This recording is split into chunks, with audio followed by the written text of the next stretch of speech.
Welcome into a PLG production special, and this is the 2015 Kentucky Derby and Kentucky Oaks special. And I'm Matthew Fogle, and we have with us a special guest in the studio today, and we'll call you the PLG Oaks and Derby correspondent. This is Bubba Hester, and Bubba. First of all, tell us a little bit about your horse racing background and even your connection to Bardstown. Well, first of all, I used to live in Bardstown for about 7 years here, and it was a great town, great people, enjoyed living here, and since then have moved around a little bit of the country, but found my way back in Louisville. Been in Louisville, Kentucky for the last 6 years, and always enjoyed living in Kentucky, love the weather, and of course the horse racing is something I've always been interested in, and being close to both Keeneland and Churchill Downs during their meets is something I always enjoy doing, and I'm a very passionate horse racing fan. I don't know if that necessarily makes me an expert, but I've been to over 50 horse tracks in my life, and my dad kind of brought me up to the sport when I was growing up. I've been going to Churchill Downs since I was probably 3 feet tall, so I've made many trips to Churchill Downs. Been going to the Derby since 1996. I've missed 3 derbies, and this year I get to go big. Get to actually wear a nice suit and tie, the hat, so I'm going to be in a suite this year for the first time ever. And usually I'm in the Kentucky Derby infield with the cheap seats there, but looking forward to a different experience this year.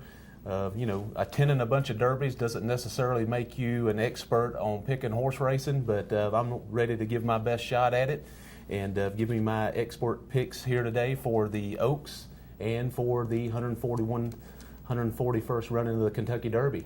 Okay, so first of all, the Oaks is run on Friday, and tell us a little bit about the field in general before you get into your picks and what you're looking forward to in seeing the race. Okay. Well, the Kentucky Oaks is always run on Friday there. It'll be tomorrow's going to be a beautiful day. Track's going to be fast. There's going to be 14 horses. That's a full field that you can put in the Kentucky Oaks. They're going for a $1 million purse. I think it's a very competitive field. These horses come from, some of them have raced against each other, but some come from all different parts of the country, and they kind of converge on Churchill Downs here on the first Friday in May with some of the key contenders here that is going to probably going to be the favorite in the race would be the number 12 horse Stellar Wind, who won the Santa Anita Oaks and caught a very hot pace in that race, won it by 5 1/4 lengths. It's also getting Victor Espinosa's riding it, who's also going to be riding the favorite in the Kentucky Derby with American Pyro. So that horse has a really great chance of winning. But just overall, top to bottom, very competitive field for this year's running of the Kentucky Oaks. I do have some picks for the Kentucky Oaks, if you're ready for me to go into my picks. Maybe before we go into that, how have you seen the Kentucky Oaks run the past few years? Have you seen some changes in it, and how well have you done betting on it? I think each year is different. Last year you had a very prohibitive, strong favorite, and that horse was just the best horse. And so each year, you got a different crop of 3-year-old fillies. The composition of race is going to change from a year-in, year-out basis. This year, I think it's a very competitive field where 4 or 5 horses can win this race, whereas last year there was one horse that I felt like was going to win, and it did, and I think it was the favorite, and the horse that come in second was also a favorite. So each year it's going to just change. This year I think it's a much more competitive field. It's a full field of 14, and I think there's 4 or 5 horses that can win this year's Kentucky Oaks. Okay, how come there's only 14 positions in the Oaks as opposed to 20 in the Derby? Yeah, well, that's the maximum that they will allow for the Kentucky Oaks. It's the 14-horse field in the Kentucky Oaks, and all the horses that are in there are going to be carrying 121 pounds versus the Derby where the horses will carry 126 pounds. So there's it's kind of ironic this year, the 100th anniversary of Regret winning the Kentucky Derby as the first filly. There's not a filly in this year's Kentucky Derby. So all the fillies are going to be 3-year-old best fillies in the country are going to be running Friday at Churchill Downs and the Oaks. Okay, so who do you got? Who should we be betting on if we're bettors, or we're betting at home, or we might be going to the track? Well, I tell you what, I've looked at the races been looking at them all meet. I really like the Condo Commando, and the reason why I like this horse is it's coming off a Grade 2 win in the Gazelle up at Aqueduct Racetrack, which that track can play kind of heavy. I think the track's this horse will love the conditions at Churchill Downs. It's got, the last time it raced, it won 1 1/8 miles. This race is 1 1/8 miles. It's the only horse in this field that's won at 1 1/8 miles. It does have speed, so typically I don't like to take horses that have a lot of speed at Churchill Downs, go gate the wire, but that's going to be my top selection. I think Condo Commando has tactable enough speed. In the race in the Gazelle, it was totally a hand ride. The jockey didn't use a whip on it at all. I think that's going to be the speed of the speed, and I think it can take these horses from gate to wire. My second choice in that is going to be I'm a Chatterbox. This horse is been based in Louisiana. It's trained by Larry Jones, and some people might recognize Larry Jones as a trainer of 8 Bells, who just a few years ago finished second in the Kentucky Derby as a filly. So this guy has a way of bringing up some really good fillies in his career. I think this horse is going to be in the mix as well, and I'm looking for that horse to do extremely well. My third choice is going to probably be the favorite, which would be Stellar Wind. So my strategy on this race is I would take Condo Commando with I'm a Chatterbox, and then I would wheel him back in a dollar exacta and put about 5 horses underneath it, and that's about an $8 dollar exacta ticket. So I'm keying those 2 horses that I like and putting 5 back underneath for an $8 ticket, and if you really like it, you can hit that repeat button till your fingers bleed. So my other key contenders besides Condo Commando, the horses that I'm playing underneath in my tries and exactas would be Condo Commando, I'm a Chatterbox, Stellar Wind, and another long shot that I like was Shook Up. It's going to be ridden by Robbie Alvarado. It finished a very nice second place to I'm a Chatterbox in the Fairgrounds Oaks recently back in March. I still think that horse has a little bit of upside to it, and you're going to get some value with that horse because the morning line on it, like I said, is 30-1. And I also love Lovely Maria, who won the Grade 1 Ashland Stakes over there at Keeneland back in on April the 4th.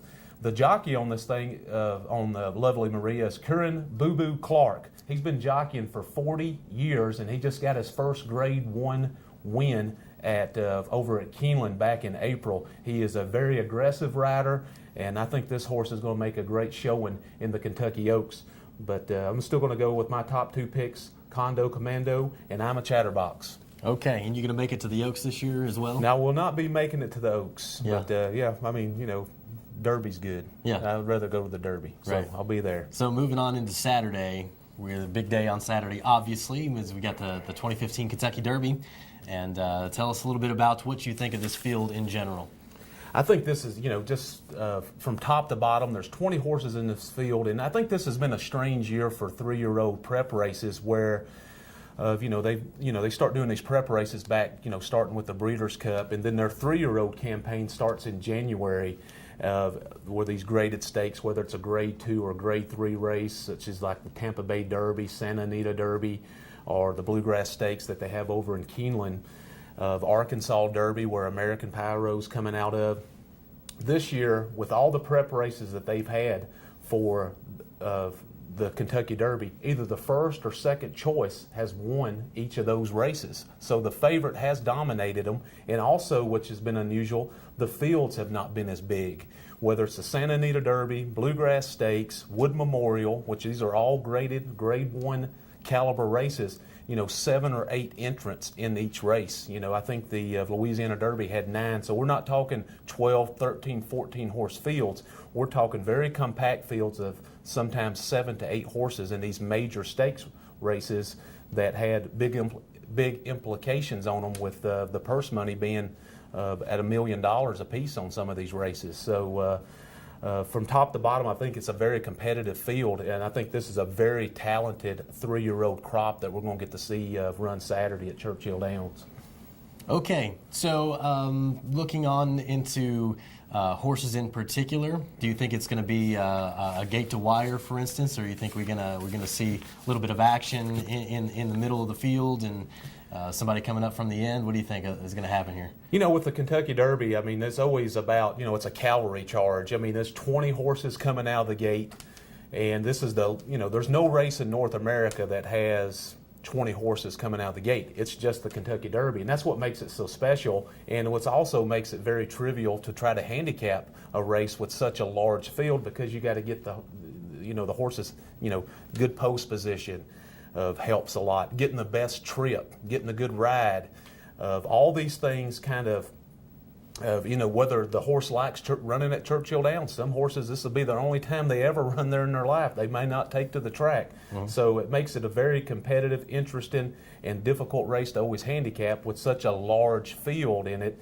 The way I see the pace of the race, I think there will be some speed. There always is speed in the Kentucky Derby. I do think this year will be an honest pace. I don't think there's going to be any blazers out there that's going to take that quarter, 22 and change, or even the half, and say 45 or 44. I think it's going to be a very honest pace. But I will say the track is going to be fast.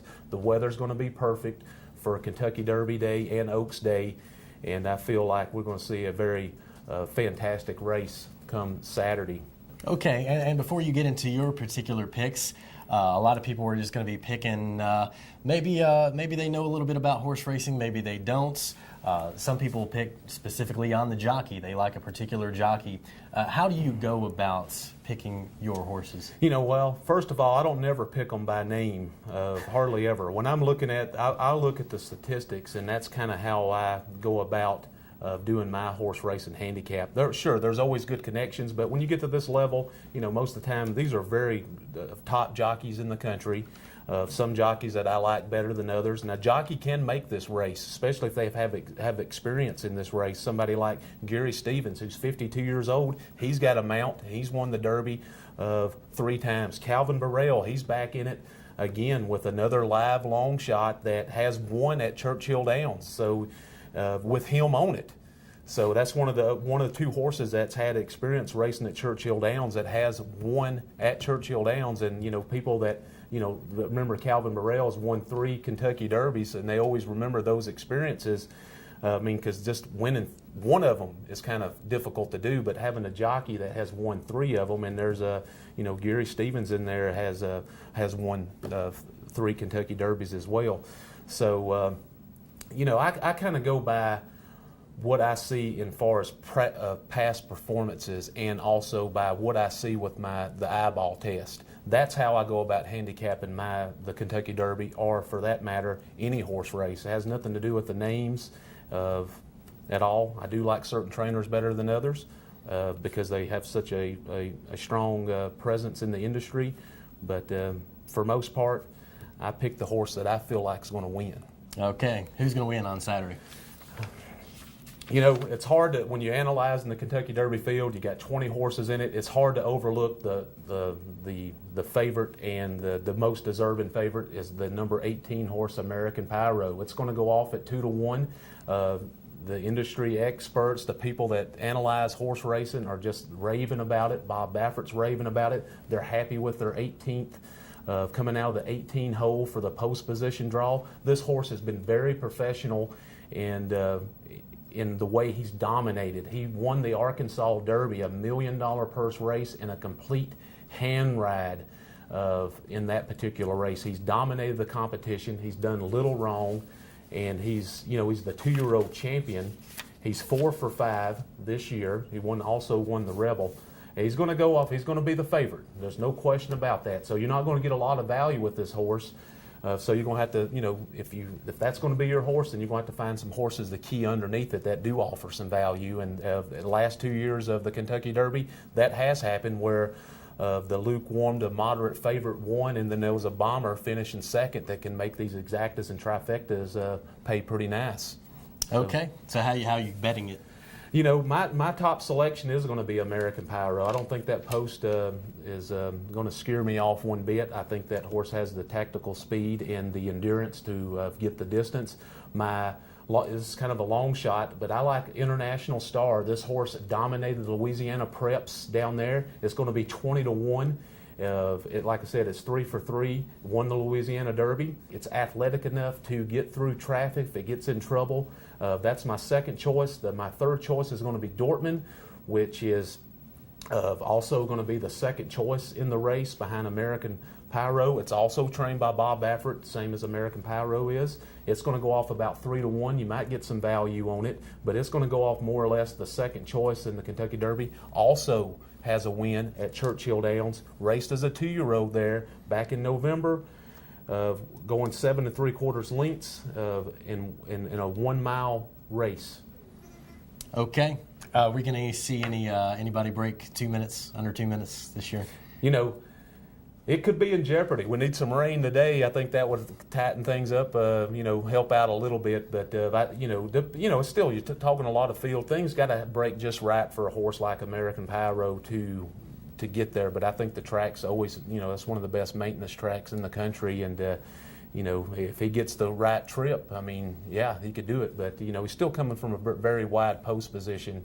And to conquer that, it's not going to be to go under 2 minutes. There's only been a couple of horses that's done it, so it's not an impossible task, but it's not something that comes up very frequently. It's something that I joke around with Bubba with pretty much every Derby time, every May. I pretty much I believe Secretariat in 1973 and then Monarchos in 2001. Correct? Am I correct on that? That's correct. Is the only two horses to break the 2 minute mark, under 2 minutes. 2 minute marker. Monarchos set the second fastest Kentucky Derby ever, and that track that day played.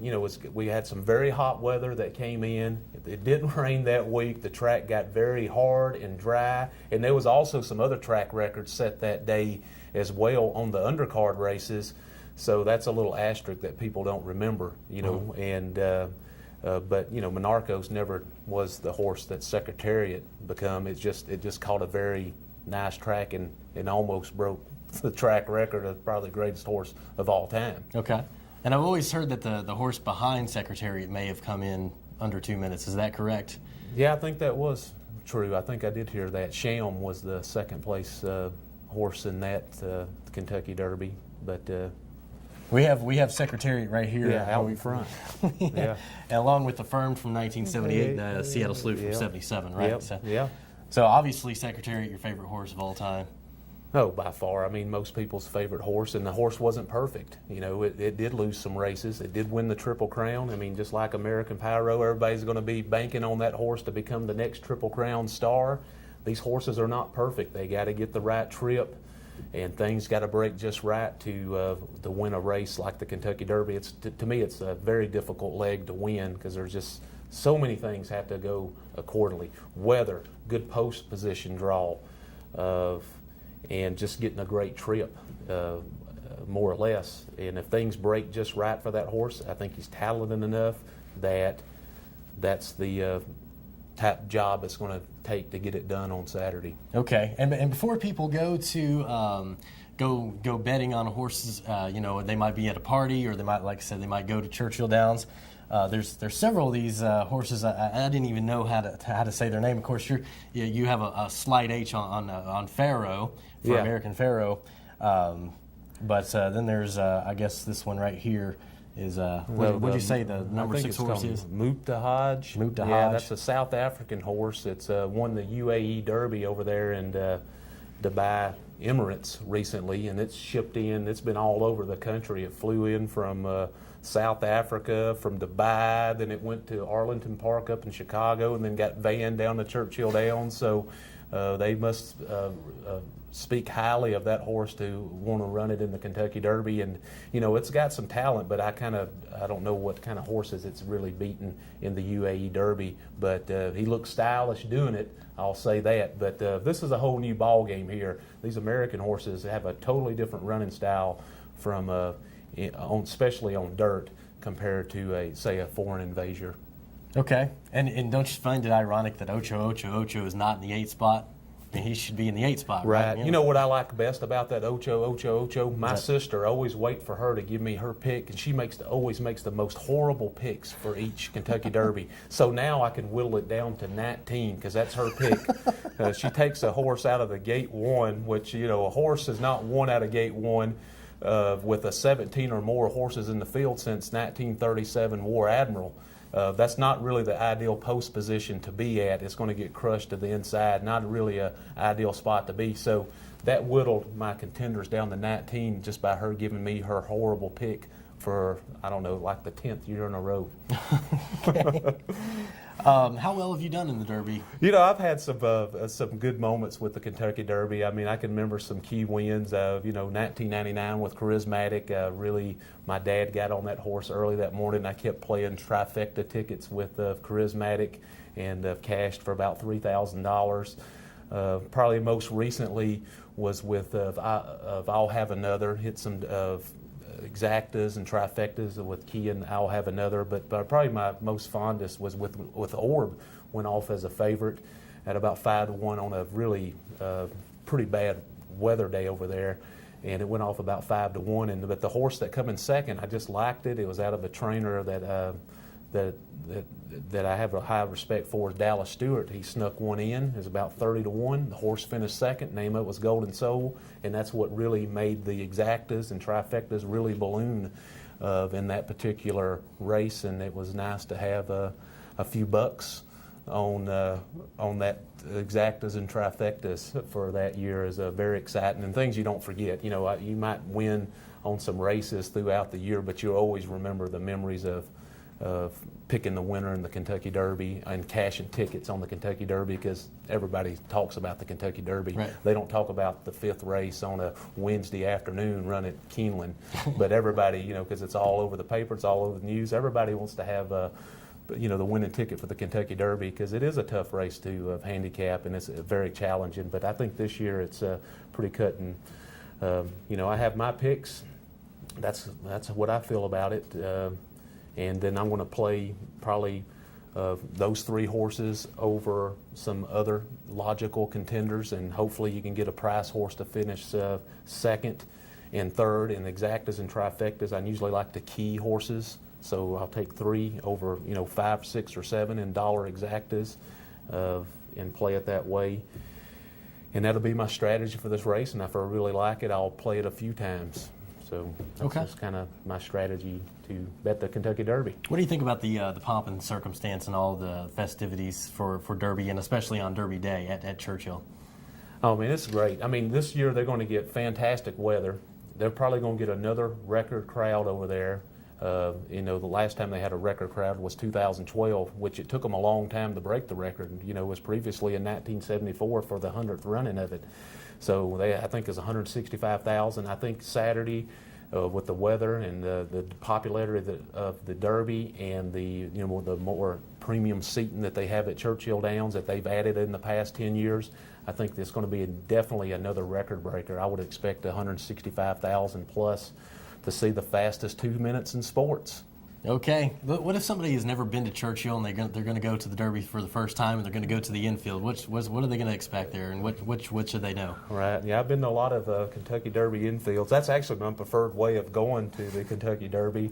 They could expect $60 admission at the gate, and that's a cash admission. You can bring chairs into the infield, and they have certain restrictions on what you can bring in there. You have to check it out on their Churchill Downs website, but it's a good party. It's a good time, good party, and you can participate. That's what makes this sporting event so fun, is the fact that as a fan, you get to participate in it by wagering on the races. First race is going to be at 10:30 in the morning, and the Derby is going to be the 11th race of the day, and it's a very long day, but once they get started, it feels like it.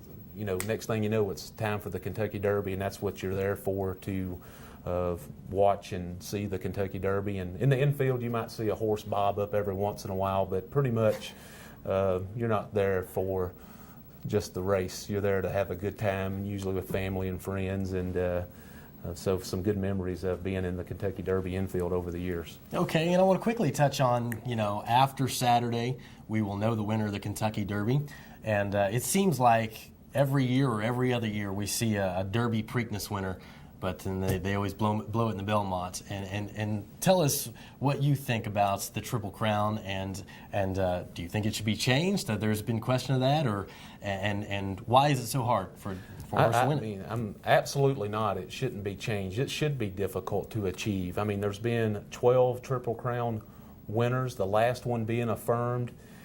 I mean, this takes a very special horse to win all those legs. I mean, you're talking about the the Derby. 2 weeks later, you got the Preakness. 3 weeks later, you got the Belmont. And those horses, that are in that race have to run 1.5 miles, and that's the only time in their life that they'll ever have to run 1.5 miles in a race. It shouldn't be easy, but I don't think they should change anything. I mean, it should be a difficult prize to achieve. So the ones that have conquered it, and there's been some ones that I thought in the past that that probably should have done it. I think Big Brown could have been one. He won the first 2 legs. I thought I Had of Another was another one that got scratched before the Belmont that had a big chance. Even last year with California Chrome, it looked like it could do it. But you find these other horses that's been rested up and they get ready for that race there, and that's horse racing though. That's what racing is all about. There's always going to be new challengers in each and every race that you enter, and it shouldn't be something that's easy to achieve. I mean, who wants to? It would. We had 2 back-to-back in '77 and '78. Hadn't seen it since. So it's definitely an achievement. I do think that this horse this year, this favorite, if he's all the talk of what they're talking about, he might be the next one to put himself in that spot with the other elite horses. And if he's deserving of it, I'm talking about when he dominates the competition in the Derby, the Preakness, and has a very special time in the Belmont Stakes and does it in a dominating fashion. That's the kind of horse that you want to put in the category of Triple Crown, not necessarily a horse that beat weak competition, had weak times. And I think we've seen some of those scenarios where a horse won the first two legs but faltered in the Belmont.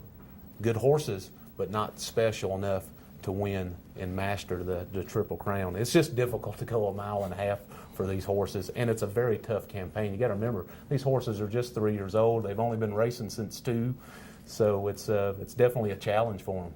Do you have the Richard Dreyfuss movie on repeat right now, whatever that movie Oh, was yeah, called? Let It Ride. Yeah, that's one of my favorite movies of all time. If you want to watch a horse racing movie, that's the one. One of my favorite lines is when they're sitting at the bar, and this guy says, he felt so good about a horse. He goes, like, I would stake my life on it. And the guy that plays Richard Dreyfuss, his name is Trotter, his comment was, there's a $2 minimum.